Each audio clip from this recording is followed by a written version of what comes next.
రాజ్యాంగాన్ని గౌరవించే పార్టీ కాంగ్రెస్ అయితే రాజరికాన్ని ప్రోత్సహించేది బీజేపీ అని కుమ్రం భీం ఆసిఫాబాద్ డీసీసీ అధ్యక్షురాలు ఆత్రం సుగుణ అన్నారు. జిల్లా కేంద్రంలోని డీసీసీ కార్యాలయంలో ఏర్పాటు చేసిన మీడియా సమావేశంలో మహిళా రిజర్వేషన్ల బిల్లుపై ఆమె మాట్లాడుతూ, రాజ్యాంగానికి ప్రమాదం కలిగించే విధంగా బీజేపీ ప్రభుత్వం చేసే కుటిల ప్రయత్నాలను తిప్పికొడుతుందని, కాంగ్రెస్ పార్టీపై నెపం నెట్టే ప్రయత్నం బీజేపీ ప్రభుత్వం చేసిందన్నారు. రాజ్యాంగ సవరణను వ్యతిరేకించారని నెపం వేస్తూ మహిళా రిజర్వేషన్ బిల్లులను నిర్వీర్యం చేసే కుట్ర బీజేపీ ప్రభుత్వం చేసిందన్నారు. బీజేపీ పార్టీకి మహిళలపై గౌరవం లేదన్నారు. బీజేపీ ప్రభుత్వానికి నిజంగా చిత్తశుద్ధి ఉంటే మహిళా రిజర్వేషన్ బిల్లుపై కుట్ర జరిగేది కాదన్నారు. మహిళా రిజర్వేషన్ బిల్లుపై కుట్ర చేసి నిర్వీర్యం చేసిన ఉసురు బీజేపీ ప్రభుత్వానికి, మోదీకి తగులుతుందన్నారు.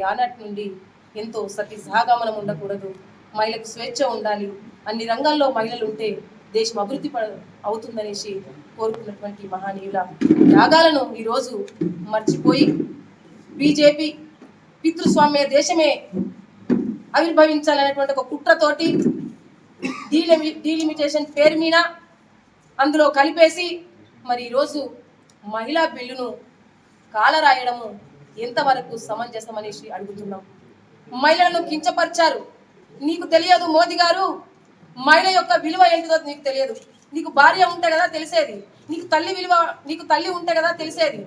నీవు తల్లి నీ భార్యను దూరం పెట్టి హాయిగా ఉండేటువంటి వ్యక్తివి. అంటే ప్రజల మధ్యన, బడుగు బలహీన వర్గాల మధ్యన తగాదాలు పెట్టి, చిచ్చులు పెట్టి, ఓట్లాడుకొని దేశ సంపద అంతా కూడా ఆదాని అంబానికి కూడబెట్టడమే నీ యొక్క లక్ష్యం.